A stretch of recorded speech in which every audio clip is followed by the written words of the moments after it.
Hello everyone, কি খবৰ আপোনালোকৰ? আশা কৰোঁ সকলো ভালে আছে। Welcome back to Ankuran IAS academy. আজি আমি আসাম লিটাৰেচাৰৰ ওপৰত এটা ক্লাছ লৈ আহিছোঁ আৰু সেইটো আমি এমচিকিউ হিচাপে আনিছোঁ। আপোনালোকে চাগে জানেই আমাৰ যিমান ধৰণৰ আসাম গভৰ্ণমেণ্টৰ এক্সাম আছে, লাগিলে আপোনালোকৰ এডিআৰইয়ে হওক, এপিএছচিয়ে হওক বা অন্য যিকোনো আমাৰ ডিপাৰ্টমেণ্টেল এক্সাম হওক, তাত আসাম লিটাৰেচাৰে বহুত বেছি এটা ডাঙৰ ৰোল প্লে কৰে। আসাম লিটাৰেচাৰ যোনে ভালকে জানে তেওঁলোকৰ কাৰণে এক্সামটো বহুত বেছি ইজি হৈ যায়, কাৰণ আমি দেখোঁ পৰীক্ষা বোৰত আসাম লিটাৰেচাৰৰ ভালেখিনি কুৱেশ্যন আহেই আৰু ৰিপিটেড প্ৰায় একে টাইপৰ কুৱেশ্যন আহি থাকে, দুই এটা অলপমান ডিফাৰেণ্ট আহে, প্ৰায় PYQৰ পৰাই আহিয়ে থাকে, নহয় জানো? চ' আপোনালোকে আসাম লিটাৰেচাৰ পাৰ্টটো ভালকে চাব, বহুত বেছি ইম্পৰ্টেণ্ট হয়, কাৰণ এই পাৰ্টটোৰ পৰা আপোনালোকৰ ভালেখিনি মাৰ্কছ আহে। অলপ ইজি লেভেলৰো আহে, মডাৰেট লেভেলৰো আহে আৰু হাৰ্ড লেভেলৰো আহে। এতিয়া আপোনালোকে এই হাৰ্ড লেভেলটো যদি নোৱাৰে ষ্টিল ট্ৰাই কৰিব, ইজি আৰু মডাৰেট লেভেলটো আপোনাৰ হাতৰ পৰা যাতে এই মাৰ্কছখিনি এৰি নাযায়, কাৰণ এইখিনি আপোনালোকৰ বহুত বেছি ইজি আহে আৰু ৰিপিটেড কুৱেশ্যন আহে। আৰু আসাম লিটাৰেচাৰ বুলি ক'বলৈ গ'লে বহুত বেছি বস্তু নাই, অলপ বস্তু আছে। আপোনালোকে যদি ভালকে পঢ়ে আপোনালোকে সেইখিনি গ্ৰাস্প কৰি ল'ব আৰু আপোনালোকৰ পৰীক্ষাত আপোনালোকৰ ভাল ফলাফল আহিব। চ' আজি ক্লাছটো কিহৰ গ'লো? আসাম লিটাৰেচাৰ। কিন্তু আসাম লিটাৰেচাৰ বুলি ক'ব গ'লেও তাতো এটা আমি একচুৱেলি আজি কি আনিছোঁ জানেনে? প্ৰি বৈষ্ণৱাইট পয়েটখিনি, প্ৰি বৈষ্ণৱাইট আৰু বৈষ্ণৱাইট পয়েট কিছুমানৰ। বৈষ্ণৱাইটো ক'ব গ'লে অকল শংকৰদেৱৰ কথাই আনিছোঁ, বাকী এনেই আমি এইটো দেখিছেনে, আমি পাৰ্ট 1 বুলি লৈছোঁ। আমি ট্ৰাই কৰিম প্ৰত্যেকটো পাৰ্টতে 10টা 15টা এনেকৈ কুৱেশ্যন আনিম, যাতে আপোনালোকৰ এই পয়েটজনৰ বিষয়ে প্ৰায় কনচেপ্ট ক্লিয়াৰ হৈ যায়, তেওঁলোকৰ বিষয়ে যিমান ফেক্টছ আছে আপোনালোকে জানি যায়, লগতে আপোনালোকে সেই ট্ৰিভিয়াবোৰো জানি যায়, যাতে আপোনালোকৰ এক্সামৰ কাৰণে ইজি হৈ যায় ৰিভিজন দিবলৈ। বুজি পালেনে? আমাৰ এই চিৰিজটো আজি ফাৰ্ষ্ট ক্লাছ হয়, এনেকৈ আমি ট্ৰাই কৰি থাকিম পাৰ্ট হিচাপে আনিবলৈ। সৰু কৰিম ভিডিঅ'বোৰ, যাতে আপোনালোকে ৰিভিজন দিবলৈ টান নহয় আৰু আপোনালোকে বস্তুটো চাই বৰো হৈ নাযায়। চ' আজি আমি ছেশ্যনটো কিহৰ আছে? আসাম লিটাৰেচাৰৰ। ঠিক আছে, আসাম লিটাৰেচাৰ পয়েটছবোৰৰ কথা আছে। চ' পলম নকৰি আজি ভিডিঅ'টো আমি ষ্টাৰ্ট কৰোঁ। চ' প্ৰথম কুৱেশ্যন আছে, the famous early Assamese poet Hem Saraswati was patronised by which king? এতিয়া কথাটো সুধিছে কি, আমাৰ অসমৰ ডাঙৰ পয়েট এজন আছিলে হেম সৰস্বতী। কোন? হেম সৰস্বতী। তেওঁ পেট্ৰনেজ মানে শৰণ কোনে দিছিলে, কোন ৰজাই দিছিলে? আগতে বাৰু আপোনালোকে দেখিছেনে, ডাঙৰ ডাঙৰ কিংবোৰৰ কোৰ্টত পয়েট এজন থাকিছিলে। সেইটো সময়ত পয়েট থকাৰ কাৰণ হ'ল এজন ৰজাৰ নিজৰ হেৰিটো দেখাবৰ কাৰণে, তেওঁ যে বহুত ডাঙৰ হয়, বহুত ডাঙৰ ৰজা হয়, সেইটো দেখাবৰ কাৰণে এজন নহয় বহুকেইজন পয়েট ৰাখিছিলে। লগতে তেওঁলোকে পয়েটবোৰ এনেকুৱা ৰাখিছিল ৰজাবোৰৰ গুণগান গোৱাবৰ কাৰণে, তেওঁৰ ৰাজত্বত কি কি কাম হৈছে এইটো কবিতাৰ থ্ৰু দি ৰাইজক জনাবৰ কাৰণে এই পয়েটবোৰ প্ৰত্যেকজন ডাঙৰ ডাঙৰ ৰজাৰ কোৰ্টত থাকিছিলে। তেনেকৈ আমাৰ অসমতো বহুতকেইজন ৰজা আহিছে, তেওঁলোকে কি কৰিছে, বহুতকেইজন পয়েটক পেট্ৰনেজ দিছে। চ' আজিৰ প্ৰশ্নটো সুধিছোঁ মই, এই প্ৰশ্নটো সুধিছোঁ, হেম সৰস্বতীক কোনে পেট্ৰনাইজ কৰিছিল, মানে কোন ৰজাই শৰণ দিছিলে? A Naranarayan, B Dharmanarayan, C Baidyadeva, D Durlabh Narayan. ইয়াৰ এনচাৰটো কি বাৰু জানেনে? হেম সৰস্বতী। হেম সৰস্বতীক কোনে দিছে? দুৰ্লভ নাৰায়ণে। মন পৰিছেনে আপোনালোকৰ? হেম সৰস্বতীক কোনে দিছে? দুৰ্লভ নাৰায়ণে। আৰু দুৰ্লভ নাৰায়ণৰ এখন ডাঙৰ মানে ফেমাছ কিতাপ হ'ল প্ৰহ্লাদ চৰিত্ৰ। ঠিক আছে নে? মন থাকিবনে আপোনালোকৰ? ইম্পৰ্টেণ্ট হয় দেই, বহুত বেছি কুৱেশ্যন এইটো ৰিপিটেটিভ হৈ থাকে, আহি থাকে। আৰু মই কেইজনমান ৰজা লৈ আহিছোঁ, তেওঁলোকে পেট্ৰনেজ দিয়া পয়েটৰ নাম লৈ আহিছোঁ, যেনেকৈ ইন্দ্ৰনাৰায়ণ। ইন্দ্ৰনাৰায়ণে কাক দিছিলে? কবিৰত্ন সৰস্বতী আৰু হৰিহৰ বিপ্ৰ। দুৰ্লভ নাৰায়ণে আকৌ হৰিহৰ বিপ্ৰকো দিছিল দেই। তাৰপিছত মহামাণিক্যক কোনে দিছিলে, কাক দিছিলে? মাধৱ কন্দলী। নৰনাৰায়ণে কাক দিছিলে? শংকৰদেৱক দিছিলে, শ্ৰীমন্ত শংকৰদেৱক দিছিলে, অনন্ত কন্দলীক দিছিলে আৰু মাধৱদেৱক দিছিলে। সিমিলাৰলি ৰুদ্ৰসিংহই কাক দিছিলে? কবিৰাজ চক্ৰৱৰ্তী। শিৱসিংহই কাক দিছিলে? সুকুমাৰ বৰকেইট আৰু কবিৰাজ চক্ৰৱৰ্তী, নহয় জানো? আৰু লগতে মই তেওঁলোকৰ নোটেবল ৱৰ্কছ কিছুমান লৈ আহিছোঁ, যেনেকৈ কবিৰত্ন সৰস্বতীৰ জয়দত্ত ব্ৰত, মাধৱ কন্দলীৰ সপ্তকণ্ড ৰামায়ণ, শংকৰদেৱৰ কীৰ্তন ঘোষা, মাধৱদেৱৰো আনিছোঁ, কবিৰাজ চক্ৰৱৰ্তীৰো এইখিনি আছে, শংখচূড় বধ, সুকুমাৰ বৰকেইটৰো আনিছোঁ। তাৰপিছত আপোনাৰ এইটো দেখা পোৱা নাই বাৰু, লাষ্টত আমি এইজন ৰজা চাওক, কোন হয়? তাম্ৰধ্বজ। তাম্ৰধ্বজ ক'ৰ ৰজা আছিলে? কছাৰীৰ ৰজা আছিলে। তেওঁক কাক পেট্ৰনেজ দিছিলে? ৰুদ্ৰকন্দলীক। আৰু ৰুদ্ৰকন্দলীৰ এটা নোটেবল ৱৰ্ক কি হয়? সত্যাকী প্ৰৱেশা। বুজি পাইছেনে? সত্যাকী প্ৰৱেশ। ঠিক আছে নে বুজি পালে আপোনালোকে আহক আমি নেক্সট স্লাইডখনলৈ যাওঁ নেক্সট স্লাইডখন পঢ়ো আমি নেক্সট কোৱেশ্চনটো হ'ল হুইচ ফেমাছ আপোনালোকে কিন্তু মন ৰাখিব এই পেট্ৰনেজখিনি আপোনালোকে ভালকৈ চাব ইম্পৰ্টেণ্ট হয় আজিকালি দেখিছেনে আপোনালোকৰ এজন ৰজাৰ নাহিব পাৰে 4-5জন ৰজা আহি পেলাই মেচ দ্য ফলোইং আহিব পাৰে মেচ দ্য ফলোইঙত দুৰ্লভ নাৰায়ণৰ মেচ দ্য ফলোইং কোনোবা এটা দি দিলে মহামাণিক্যৰ দি দিলে নৰনাৰায়ণ দি দিলে ৰুদ্ৰসিংহ দিলে চ' আপোনালোকে গোটেইখিনি ৰজাই কাক পেট্ৰনেজ দিছিলে ভালকৈ এটা এটাকৈ চাব তেতিয়া আপোনালোকৰ কাৰণে বেনিফিচিয়েল হ'ব ঠিক আছে আহক আমি নেক্সট কুৱেশ্যনটো চাওঁ which of the famous Assamese poet is known by the title অপ্ৰামাদী কবি অপ্ৰামাদী কবি বুলি কাক জনা যায় option A Hem Saraswati option B Madhav Kandali option C Ananta Kandali option D Madhav Kandali মাধৱদেৱ অপশ্যন ডি কি হয় মাধৱদেৱ আৰু ইয়াৰ এনসাৰটো কি জানেনে মাধৱ কন্দলীক কি বুলি জনা যায় অপ্ৰামাদী কবি এইটো পৰীক্ষাত ৰিপিটেডলি আহি থাকে আপুনি APSC ডিপাৰ্টমেণ্টেল এক্সাম লৈ লওক ADRE এক্সাম কিছুমান চাই লওক ADRE বাৰু অহা নাই এতিয়ালৈকে APSC এক্সামত চাই লওক আপোনালোকে ডিপাৰ্টমেণ্টেল এক্সামত তো আপুনি এই কুৱেশ্যনটো পাবই অপ্ৰামাদী কবি কাক জনা যায় বুলি এই কুৱেশ্যনটো পাৰে প্ৰতি APSC ডিপাৰ্টমেণ্টেল এক্সামত আহিয়ে থাকে চ' আপোনালোকে এনেকুৱা ধৰণৰ আছামিজ লিটাৰেচাৰটো স্কিপ নকৰিব বুজি পালেনে এনসাৰটো কি হয় অপ্ৰামাদী কবি কাক জনা যায় মাধৱ কন্দলী বুজি পালে এটা অপ্ৰামাদী কবি was bestowed upon Madhav Kandali কোনে দিছিলে শ্ৰীমন্ত শংকৰদেৱে দিছিলে বুজি পালেনে ইম্পৰ্টেণ্ট হয় এনেকৈ সুধিব পাৰে অপ্ৰামাদী কবি মানে মাধৱ কন্দলীক কোনে দিছিলে শ্ৰীমন্ত শংকৰদেৱে দিছিলে বুজি পালেনে আপোনালোকে শংকৰদেৱে দিছিলে এতিয়া এইটো প্ৰশ্ন চাওক দে এইটো প্ৰশ্ন বহুত বেছি important Srimanta Sankardev was born in 1449 সবে জানো আমি ক'ত জন্ম হৈছিল বৰদোৱাত জন্ম হৈছিলে নহয় জানো বৰদোৱাত জন্ম হৈছিলে এতিয়া বৰদোৱাটো ডাঙৰ কৰিলে নহয় জানো এতিয়া প্ৰশ্নটো মই হেতু নহয় প্ৰশ্নটো হইছো কোন আহোম ৰজাৰ সময়ত জন্ম হৈছিলে এইটো বস্তু আমি স্কিপ কৰি দিও কিন্তু দেই কোন আহোম ৰজাৰ সময়ত শংকৰদেৱ জন্ম হৈছিল আমি স্কিপ কৰি দিও কিন্তু কিতেবা পৰীক্ষাত আহি যাব পাৰে যেটো আজিকালি পৰীক্ষাৰ প্ৰশ্নবোৰ অকমান টেকনিক্যালি কাটে আপোনালোকে জানা বস্তু কিন্তু অকমান এনেকুৱাকৈ কাটিব টুইষ্ট কৰি কাটিব যাতে আপোনালোকৰ কনফিউজন হৈ যায় এটো আপোনালোকে জানি থোৱাটো ভাল ইয়াৰ অপচন কিটা দি থোৱা আছে এ সুহুংমুং বি সুচেনফা সি শুক্লেনমুং ডি প্ৰতাপসিংহ এটা আপোনালোকে বাৰু জানেনে সবতছে ইয়াত আপোনালোকে আমি জানো সুহুংমুং নহয় বুলি আমি ধৰি ললো কাৰণ সুহুংমুং আহুতে দেৰি হৈছিলে বহুত দেৰিকৈ আহিছিলে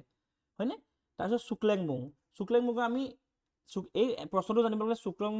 শুক্লেনমুঙৰো আমি তেওঁৰ ৰাজত্বৰ কালখিনি জানিব লাগিব প্ৰতাপসিংহৰো জানিব লাগিব সুচেনফাৰো জানিব লাগিব চ' সুহুংমুংটো বহুত পপুলাৰ ৰজা সবে জানে তেওঁৰ কাৰ্যকালৰ সময়খিনি প্ৰতাপসিংহৰো জানা যায় এই দুজন ৰজাৰ ভালকে জানা নাযায় চ' আপোনালোকে ট্ৰাই কৰিব আহোম ৰজাৰ সৰু সৰু ৰজাও যদি আছে ন তেওঁলোকৰ এটলিষ্ট ষ্টাৰ্টিং ইয়াৰটো আৰু তেওঁৰ যেতিয়া ৰজা পৰা আঁতৰিছিলে সেই ইয়াৰ গিটা আপোনালোকে যাতে জানি লয় ঠিক আছে নে এই প্ৰশ্নটোৰ এনসাৰ হ'ল অপশ্যন বি সুচেনফা তেওঁ কেতিয়ালৈ ৰজা আছিলে 1439 ৰ পৰা 1488 লৈ শংকৰদেৱ কি হৈছিলে শংকৰদেৱ 1439 সুচেনফা আছিলে শংকৰদেৱৰ জন্ম সময়ত আহোম ৰজা আৰু শংকৰদেৱৰ জন্ম হৈছিল 1449 চনত মনত আছে নে আশা কৰো মনত আছে আপোনালোকৰ বস্তুটো ইজি হয় কিন্তু আমৰা এইবিলাক বস্তু স্কিপ কৰি দিয়া যায় আৰু স্কিপ কৰিলে পাহৰি যোৱা যায় ঠিক আছে নে আহক আমি নেক্সট কোৱেশ্চনটো চাও নেক্সট কোৱেশ্চনটো হৈছে which was the first Borgeet composed by Srimanta Sankardev Srimanta শংকৰদেৱৰ দ্বাৰা ৰচিত প্ৰথম বৰগীত কি আছিল option A Pawe পৰিহৰি option B মনমেৰি ৰামচৰণাহি লাগু অপশ্যন সি নাৰায়ণ কাহে ভকতি কৰু তেৰা অপশ্যন ডি উধাও চলাও গিৰধৰি এতিয়া ইয়াৰ এনসাৰটো কি বাৰু জানেনে আমি সবে জানো ইয়াৰ এনসাৰটো একদম ইজি হয় অপশ্যন বি মনমেৰি ৰামচৰণাহি লাগু হয়নে এতিয়া এই বৰগীতটো তেওঁৰ প্ৰথম বৰগীত হয় ক'ত লিখিছিলে বদ্ৰিকা আসামত লিখিছে তেতিয়া তেওঁৰ প্ৰথম তীৰ্থ ভ্ৰমণৰ সময়ত লিখিছিলে পিলগ্ৰিমেজৰ সময়ত লিখিছিলে কেতিয়া লিখিছিলে 1481 চনত লিখিছিলে ঠিক আছে আৰু সংটো কাৰ কথা কোৱা আছে আমাৰ ভগৱান ৰামৰ কথা কোৱা আছে বুজি পাইছেনে কি ভাষাত লিখা আছিল বজ্ৰাৱলী ভাষাত লিখা আছিল বুজি পালে ইয়াত কেটা ইনফৰমেশন আছে ক'ত লিখিছিলে বদ্ৰিকা আসামত লিখিছিলে কেতিয়া লিখিছিলে 1481 ত লিখিছিলে কেতিয়া লিখিছিলে তেওঁৰ প্ৰথম তীৰ্থ ভ্ৰমণৰ সময়ত লিখিছিলে থিমটো কি আছিল আমাৰ ভগৱান ৰামৰ কথা কৈছে ঠিক আছে কি ভাষাত আছিল বজ্ৰাৱলী ভাষাত আছিল মন থাকিব আপোনালোকৰ আশা কৰো মন থাকিব আহক আমি নেক্সট কোৱেশ্চনটোলৈ যাওঁ হু ট্ৰান্সলেটেড দ্য আদি দশম ইনটু আছামিজ লেংগুৱেজ অসমীয়া লেংগুৱেজলৈ আদি দশমখন অসমীয়া লেংগুৱেজলৈ কোনে ট্ৰান্সলেট কৰিছিলে এ মাধৱদেৱ বি অনন্ত কণ্ডলী চি শ্ৰীমন্ত শংকৰদেৱ ডি মাধৱ কণ্ডলী ইয়াৰ এনসাৰটো কি বাৰু জানেনে ইয়াৰ এনসাৰটো হ'ল শ্ৰীমন্ত শংকৰদেৱ বুজি পালেনে আদি দশমটো কি জানেনে আমাৰ ভাগৱত পুৰাণৰ দশম স্কন্ধ বুজি পালে আৰু হেতু কোনে ট্ৰান্সলেট কৰিছিলে শ্ৰীমন্ত শংকৰদেৱে কৰিছিলে মই পঢ়ি দিছো এবাৰ দা term Adi Dasam refers to দা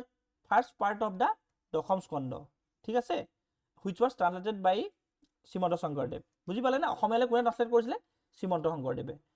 এইটো ইনফৰমেশন ইম্পৰ্টেন্ট হয় আপোনালোকে চাই ল'ব ঠিক আছে নে আহক আমি নেক্সট কোৱেশ্চনটোলৈ যাওঁ Which of the following is considered as magnum opus of Srimanta Sankardev magnum opus মানে কি জানে সবতছে ডাঙৰ কাম মানে সবতছে গ্ৰেটেষ্ট ৱৰ্ক কি হয় গুণমালা কীৰ্তন ঘোষা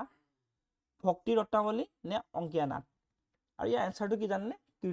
কীৰ্তন ঘোষাখন শংকৰদেৱৰ সবতছে গ্ৰেটেষ্ট ৱৰ্ক বুলি কোৱা হয় এটা আমি খিনি পঢ়ি দিও it is the most revered book in Ekasarana Dharma শংকৰদেৱে একশৰণ ধৰ্ম উলিয়াইছিল নে হয়নে সেইখনত সবতছে ইম্পৰ্টেন্ট কিতাপখন কি Kirtan Ghosha it contains essence of Bhagavata Purana in simple lyrical Assamese and found in Manikut আমাৰ যে নামঘৰবোৰত থওঁ যে আমি থ্ৰনখন এখনক কি বুলি কয় মণিকোট তাত কি থাকে কীৰ্তন ঘোষা থাকে গুণমালা কি হয় it is a shorter version of Bhagavata Purana আৰু গুণমালাখন কিমান দিনত বনাইছিল এক ৰাতিত বনাইছিল কোনে বনাব দিছিলে নৰনাৰায়ণে বনাব দিছিলে কাক বনাব দিছিলে শংকৰদেৱক বনাব দিছিলে ঠিক আছে তাৰপিছত নেক্সট আহিল ভক্তি ৰত্নাৱলী কোনে লিখিছিলে মাধৱদেৱে লিখিছিলে ঠিক আছে নে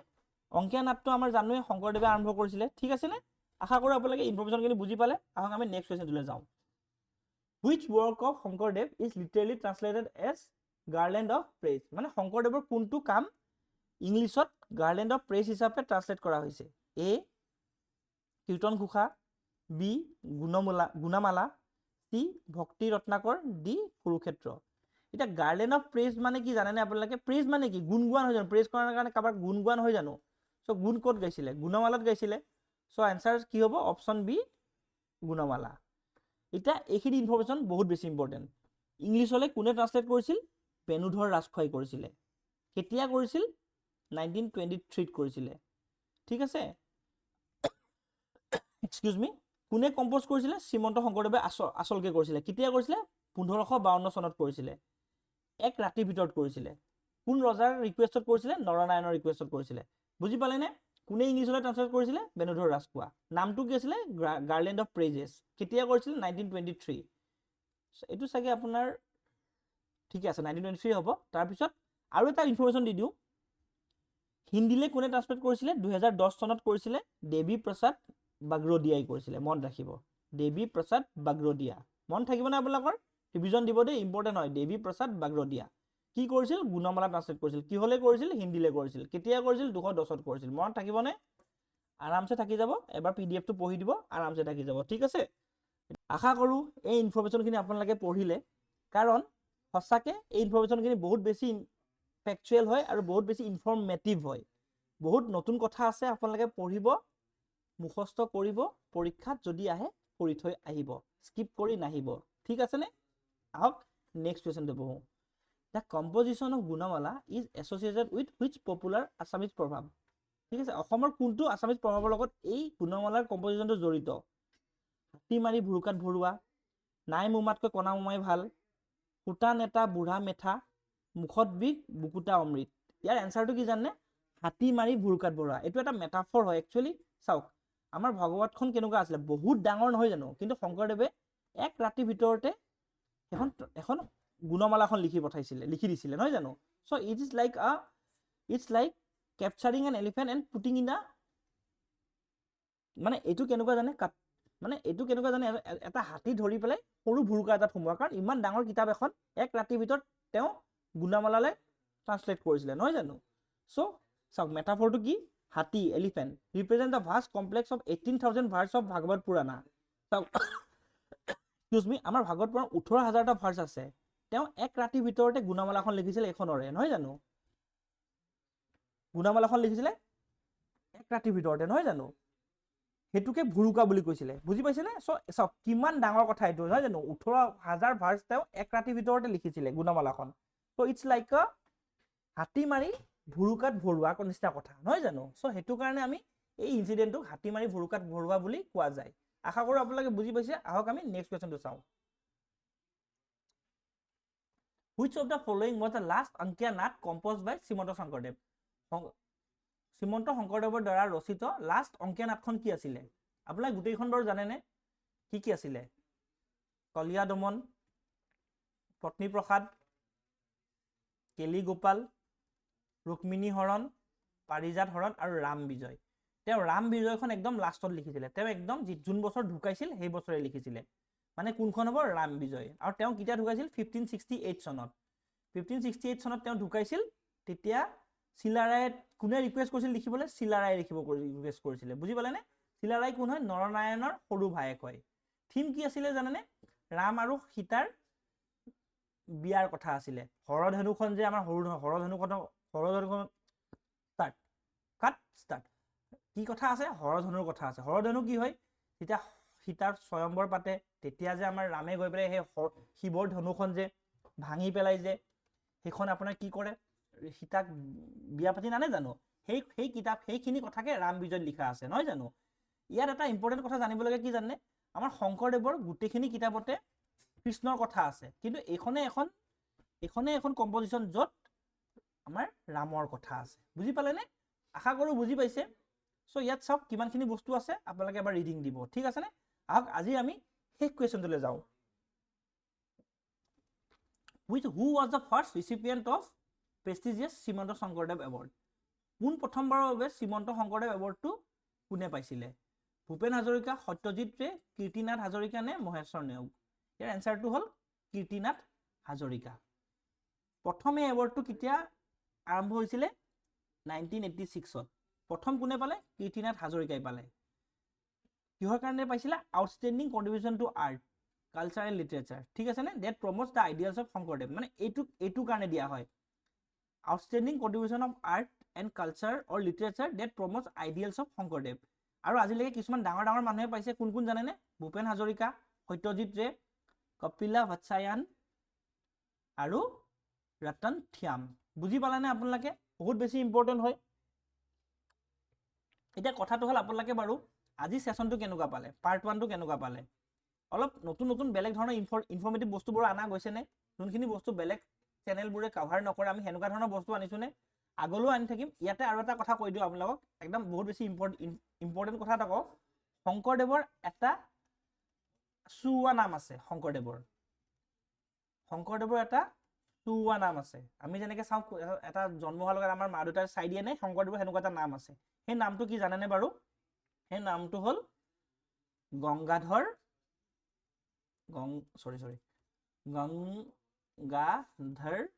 ভূঞা কি হয় গংগাধৰ ভূঞা বুজি পালেনে কি হয় নামটো গংগাধৰ ভূঞা তেওঁৰ সুৱা নামটো হ'ল গংগাধৰ ভূঞা কিয় তেওঁ শ্ৰীমন্ত শংকৰদেৱ হিচাপে হে বিখ্যাত হ'ল এই নামটো সুৱা নাম আছিলে বুজি পালেনে এতিয়া আপোনালোকক যদি কোনোবাই কয় শক্তিমানে গংগাধৰে শক্তিমান নহয় শক্তিমান যদি গংগাধৰ কিন্তু গংগাধৰ মানে আমাৰ শ্ৰীমন্ত শংকৰদেৱ মন থাকিবনে আজি ক্লাছটো ইমানতে সামৰিছো ধন্যবাদ